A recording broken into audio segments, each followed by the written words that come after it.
Ladies and gentlemen, in this video, I am super excited to share with you a very easy to learn, easy to practice, and very tricky and potentially dangerous opening weapon that you can add to your toolbox.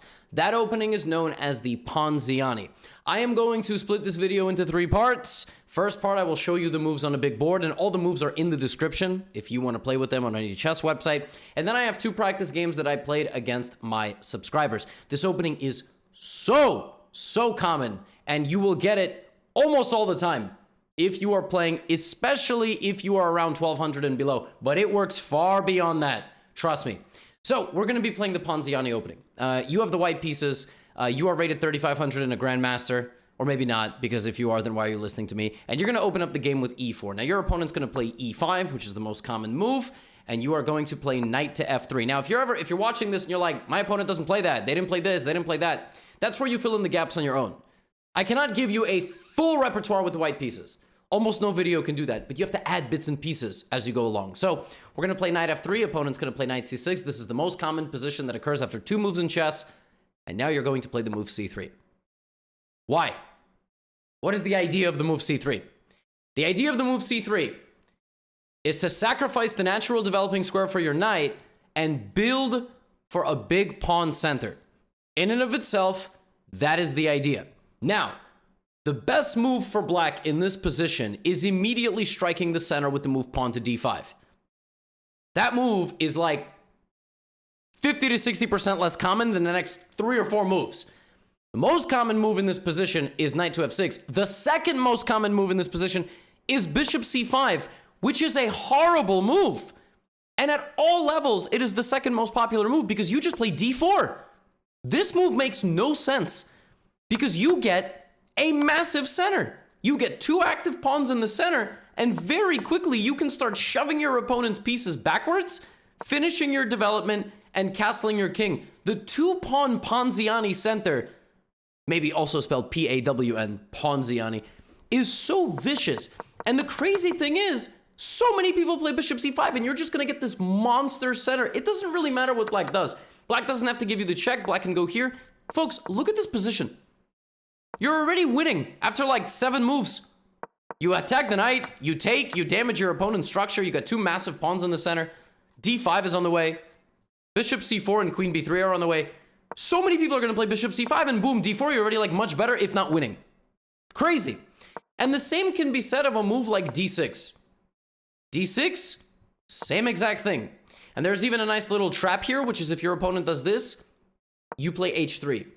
And the point is that if they ever take this pawn, you have attack on the knight, knight moves, queen a4 is a fork. And that fork happens in a lot of places.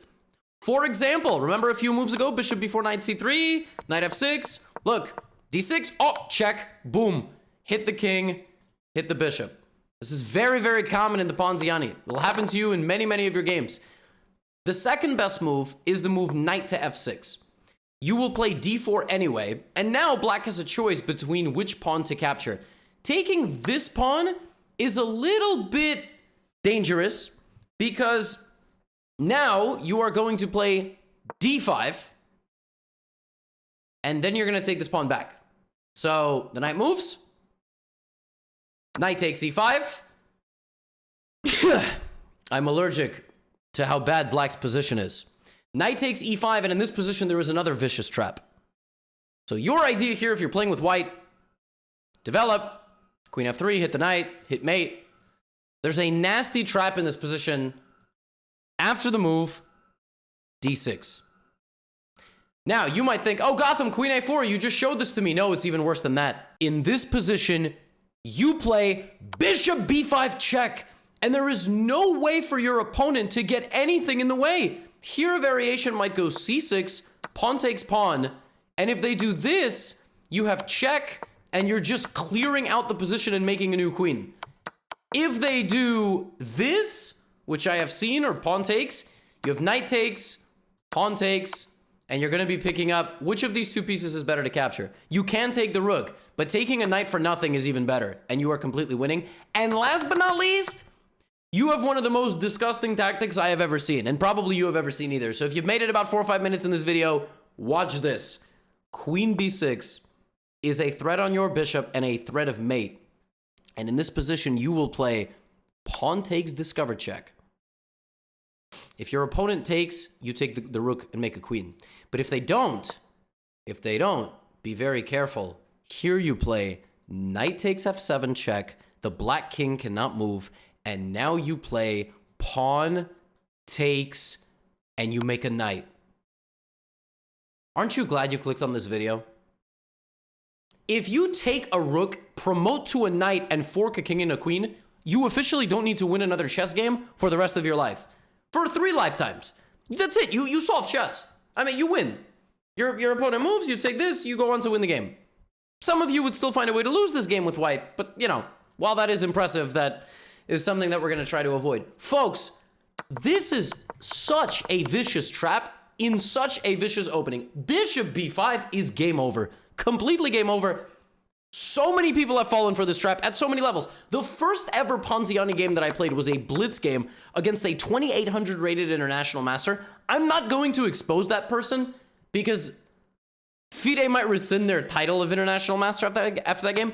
And this is exactly what they fell for. The first ever game I played, a blitz game against a 2800. And if that happens, I don't even know what to tell you. Like, you're gonna catch so many people with this stuff. And there are other lines, of course. Like, they can take like this. And if pawn takes d4, you're not gonna take back. You're gonna shove the pawn forward, attacking the knight. Most commonly, they play knight to d5. I like queen b3, and I like setting up like this. Oops, like this on the diagonal. But you can also play bishop c4, and then sliding back and doing this. This is kind of more gambit style, trying to give up a pawn. In general, if you can get your pawns like this in the Ponziani, like that tight formation, the second black allows themselves to get overwhelmed, the game is over. Just absolutely over, no questions asked. And if they try to build a wedge, that's fine. You develop, make sure to castle, and this will be rock solid. If you keep those pawns together, black is going to have a very difficult time trying to get rid of you. Now, there is also this move, queen e7, and it looks like here you can block the pin with queen e2. You can't do that because there is a really ridiculous deflection move. This is all included in the moves, but you just do this, and if they try to target your pawn, you have to remember the move bishop to b5, pinning the knight to the king. So sometimes you do have to remember an exact move. If you just play it off, random memory, you might not remember, you might get a terrible position. But d4 is the most natural move, and then you have to know what to do with this and what to do with this. The best move against the Ponziani is the move d5, and there are some very tricky lines here. I really like queen a4, and the idea is to pin the knight to the king, and if they take, you do this. And now you're threatening to capture here. If bishop d7, very simple, grab the bishop, take the pawn with check, and you are just one pawn up, and you have the bishop pair, and you have a +2 advantage according to Stockfish. I had this in a Title Tuesday game against like a 2500 rated player. And there are other lines. The best line is f6. That's a ridiculous looking move, and I've put these moves for you in the description. Bishop b5, putting pressure. You can capture, attack the center, castle, do a little bit more work on this line on your own, but very, very aggressive stuff here. The computer, it's going to bounce back to equality very quickly. It's just on a low depth. Don't be scared. You might not even know what low depth means. There's other lines. Queen a4, bishop d7, for example. Blocking the pin is an accidental loss of a pawn. It's actually considered okay by Stockfish, but I think a lot of your opponents are going to blunder this and completely panic. But this is also in the description. You just bring the knight back, something like this. And even here, there's a very nasty trap where you can play check and sacrifice your queen and get the queen back and then get the bishop back, and you're just doing well. D5 is the best move, but it's the 4th most common. So I think what you're far more likely to face is knight f6 and bishop c5. You have to know your d5 lines. And in my opinion, the Ponziani is so slept on. I mean, get rid of that Italian, get rid of the Ruy Lopez. This is such a fun opening to play. And if you know your lines, you're going to vaporize people. Absolutely vaporize people. Hope you enjoyed this little intro. Let's check out these 2 games. So I'm going to be playing some blitz games. The first one here is against Walter White. Hopefully not the actual one. Is that the one from the show? So we have e4, e5. And it's going to be a blitz game, but obviously you can play rapid. I just like to include these to speed up the video a little bit. I'm going to play knight f3, and all my opponents know, and I selected folks specifically who are going to play knight f3 and knight c6. And now I'm going for the Ponziani. My opponent doesn't know this opening is coming. I just asked the two volunteers to observe. I asked the second volunteer to observe this game and choose a different line. So now the next person will not play knight f6 just so we get some variety. Knight f6 is a very natural move, and it's probably the one you're going to face the most. Our opponent takes, and now we have to remember to go here. This is a supernatural knight jump. This is the best move. And if we take back like this, the move d6 is possible, and then we have bishop to b5. I'm going to see if my opponent, how familiar they are with the position, because obviously now they really do have to play d6.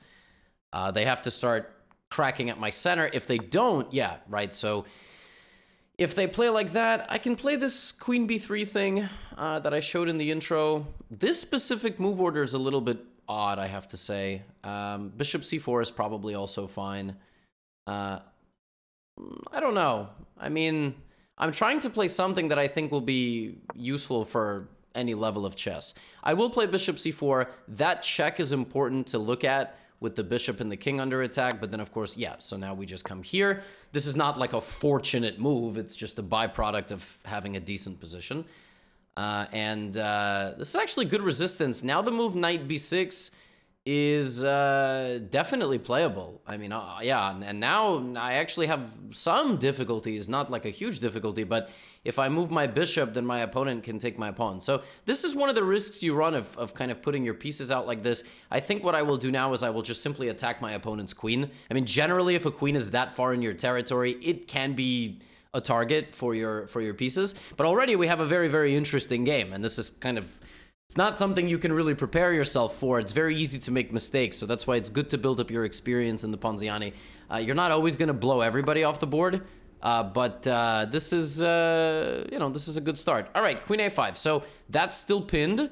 If we play b4, my opponent can just take. My bishop is hanging, so I need to do something about it. Or maybe not. Maybe I don't have to do anything about it. Maybe I can just castle.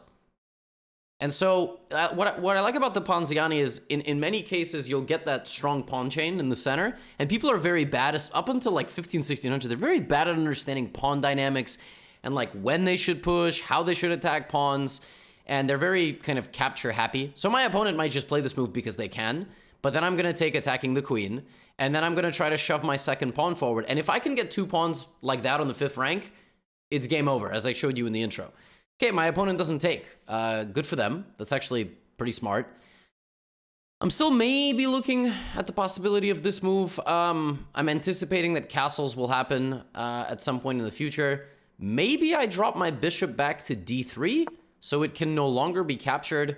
And I'm setting up bad intentions for when my opponent goes that way with the king. Will it happen? Have no idea. Honestly, I have absolutely no idea. Maybe in that last position I had knight b3, I can like try to play around with trying to trap the queen with rook b1 and b4 as well. Queen e4 is a okay move, but I think I can continue to try to bully the queen a little bit, like bishop e4, knight g5. Yeah, I think I'm going to do that. Now the queen has to go there. It's just very unpleasant, the whole position, and for black it feels like. Maybe I'm going to put my rook in the middle now, so if the center ever opens up, I'm ready. Bishop h7 doesn't quite work. That would be nice, but it doesn't work yet. Knight b3 looks nice. Also, bringing my knight over that way looks very nice. This opens up my bishop, so I can get my pieces over to that side. I can always bring my bishop back. The immediate threat right now that just wins the game is pawn to d5, because now my queen sees the d-pawn and can help escort it up the board. And the good thing for me is that if my opponent ever plays the move d5, I don't actually have to take en passant. I mean, oof, that is very unpleasant. Yeah, d5, and that is a queen blunder. And all because I got my pieces connected, my pawns connected, literally. And this is one of the ways you can win in the Ponziani, is you can get your pieces connected like that, and it's very difficult to deal with. Knight c4 is not a bad move, but unfortunately the attack is swift and brutal. It's very brutal, and this is, again, like, up to a certain level in chess, if your opponents don't know how to deal with a lack of space, they have no chance against you. So I just want to quickly analyze this game. It's another one of the reasons that I like to play Blitz is I can do a little bit of time analyzing. Queen e7 is definitely a nice move. It's nice that my opponent caught that move, despite maybe never facing this before. And as we discussed in the intro, Queen e2 is not an unreasonable move to play if you don't know what you're doing, but then d3 is a very unfortunate situation, and you lose your pawn. So you have to know what you're doing here with pawn takes d4, d6, and now this very important bishop b5. Otherwise, you can get caught. Otherwise, your opening can totally backfire. I took back. My opponent played knight d5. I played bishop c4. It's not the most accurate move, but here it was important for me to attack the queen. I castled, which is one of the better moves. Bishop e7, and it turns out, according to the computer, I could have been a bit more aggressive. I decided to come back, which I thought was a little bit more human, and rook e1, and yeah, this idea to play d5. And it wasn't a perfect game, but all I did was keep my center together, castle, kind of take the center with my pawns, and that led to a relatively straightforward victory. So I'm going to play one more game now. All right, game 2. Now, you may see that it says 0-1. That's because we recorded a game where my subscriber played a very strange third move in the Ponziani, and I actually asked them to do a redo. Now, you might say that I just lost the game fair and square, but after I played c3 in the first game, my subscriber played b6, and I kind of was like, all right, look, I basically asked the second person not to play the same move as the first person, but that's a little bit that's not really how chess works. So maybe they were like, well, I can't play knight f6. I have to do something else. So they played b. And I was like, listen, play d5. It's the best move, right? So we need a game where the best move is played. And there it is. b6 is not like a horrible mistake, but I did want to play a game that was a little bit more practical. And since I asked to redo, I ended up resigning. So here we are. I lost to a 1600. d5. Now we know queen a4. Pinning the knight. And some people here might play bishop d7 by accident, as I told you in the intro, because even though it's the best move, it's actually really a blunder if you don't know that you have this situation. So you have to be very well prepared to know this whole sequence, and it loses you a pawn. Knight f6 is actually not, it's not a crazy move, knight f6, to play it now. It's not like, it's not a complete mistake. We will take on e5. I never really want to take here because the queen comes out. So we're going to take on e5. And that attacks the knight. That could freak a few people out, but actually just taking here is completely fine for black. Because after knight takes, pawn takes, we're never actually winning the rook in the corner. In fact, we can even get pinned in some situations, which is sort of funny. But yeah, knight e5 is obviously the idea. The knight is pinned, and my opponent does take. Now, before I do this, I could probably do this now, but I always like to add a level of pressure. Now there are very big problems for black to solve. And my opponent does it this way. So now knight d7 or knight c6, this is probably the way to go. Right, knight takes c6. Now the queen is under attack. It's definitely better to take with the pawn here. That's a mistake. And it's a mistake because my opponent now cannot block with the queen. So they block with the knight, but now I'm up 2 pawns. And 2 pawns. If queen e7, I still wasn't able to take the rook, but this is just a totally winning position. And I take the center, I put my queen there, and now, I mean, you still have to win a game of chess up 2 pawns. Easier said than done. But that's sort of the objective now. Bishop f4, there is rook e8, which is potentially unpleasant, so... and there's also like various ways to blunder a checkmate if you're not careful. So I'm just going to develop my queen. But if you just stay calm, you really should not lose. This structure is rock solid. Knight c4 is coming. There's still a way to lose here. c5 takes bishop h2 discover check. Maybe you blundered that. And then your queen gets hit. So be very, very careful. Finish up your development. Don't do anything too crazy. Protect your king. I think for simplicity's sake, I'm actually just going to go for the bishop. I would rather leave myself with a bishop versus a knight. I want to remove this long-range weapon. There is also no Greek gift here. Kind of looks like there might be with knight g4 and queen h4. There isn't because my queen can always slide over to help, and the bishop can come out and cover the defensive square on h2. So we are 2 pawns up. We will analyze this game as well, because obviously, first of all, you're 100% getting games that look like this game. 100%.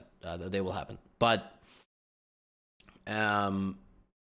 you have to know how to convert them, and you also have to know what exactly to play if the opponent doesn't play exactly the same 8 moves. Like on move 7, they do something different. On move 6, they do something different. Yes, I already talked about this.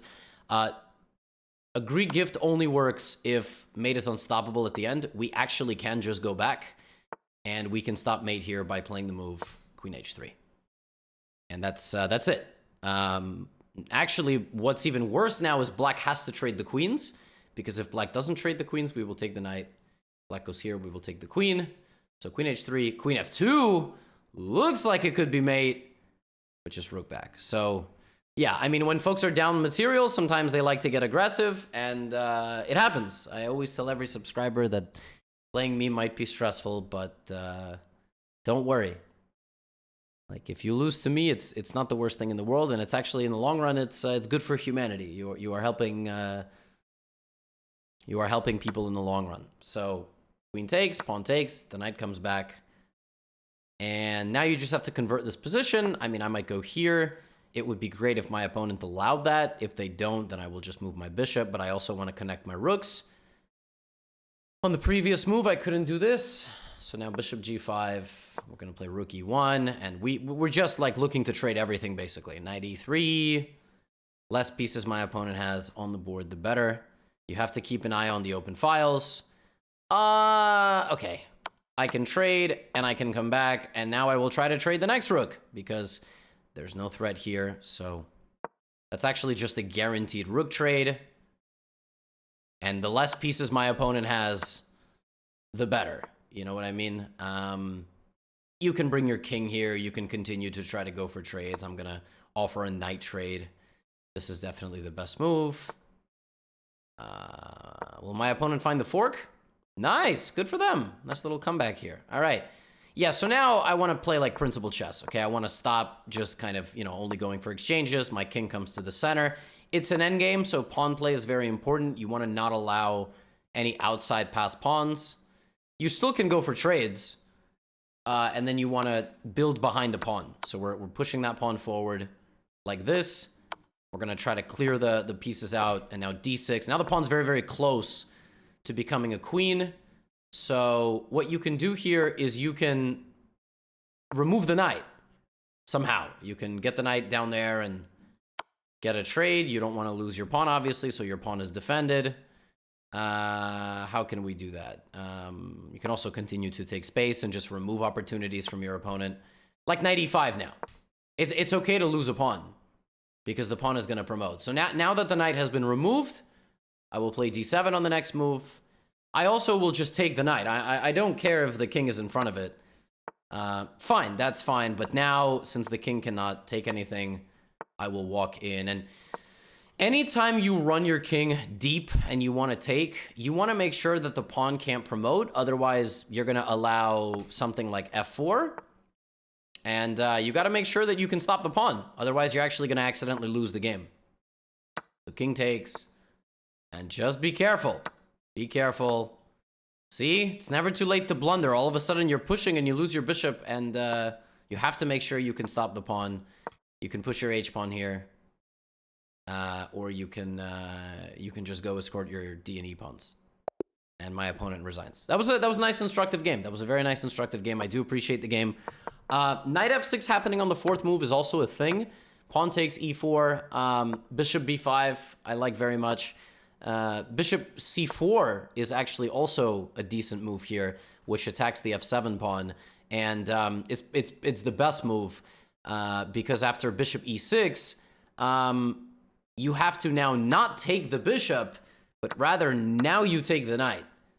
And you get this funny situation where the reason we're not taking right away is because we're not actually going to be able to win the rook, but by deflecting the bishop first this way and then taking, now this is a totally different story. But you still don't take, first you do this, and then you take. It's very, very tricky. I mean, I felt like I played bishop b5, and it's kind of like the natural approach, but here, my opponent should have taken with the pawn. Why? Because when I do this, they don't have to take. They can, like, move their rook. Or play here. And then it's just a complex game. I mean, then it's like castles, I take, they take, I might take the pawn, they might take like this, and the game goes on. So I mean, I don't think that was kind of like clear at all. You know what I mean? Like in knight e5, I played in the game bishop b5, but my opponent took with the bishop, and unfortunately, when you take with the bishop, this is the situation you find yourself in. But that's the trick of the Ponziani. I hope you enjoyed these two games. I've put the moves in the description from the intro, and yeah, enjoy the Ponziani opening. Now get out of here.